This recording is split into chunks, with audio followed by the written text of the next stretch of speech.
Sam, anything in particular standing out for you this morning? Oh, absolutely, Sophie. Listening to Oliver Dowden, who's now been Deputy Prime Minister for 48 hours, I just think the sort of essay question is, does this government turn a blind eye a bit too much? I've been reading this weekend the new book about Boris Johnson by the eminent historian Anthony Seldon, and I'm very struck by two sentences about when Dominic Raab took over from Boris Johnson because Boris Johnson was in hospital. One No.10 official told Anthony Seldon, in advance we were warned about Raab's bullying and shouting.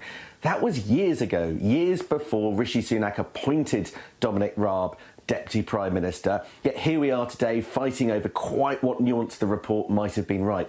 Listening to Oliver Dowden, there's also a sense that he doesn't want to get involved in talking about Richard Sharp, the chairman of the BBC. He was the culture secretary when that appointment was waved through, but did that appointment follow the rules? He didn't want to talk about whether or not Boris Johnson's dad's going to get a peerage. He said that's a hypothetical.